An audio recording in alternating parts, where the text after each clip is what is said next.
How to copy Sol wallet address on Bybit. So in this video, I'll show you step by step how to copy Solana wallet address on Bybit. After you open the Bybit app like this, so you go to this asset.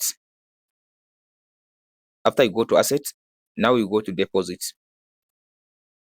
So go to this deposit crypto.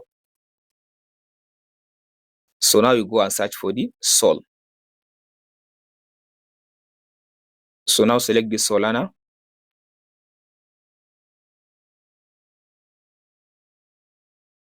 After you select the Solana, so the first thing to do, now we tap on this option now and select the network.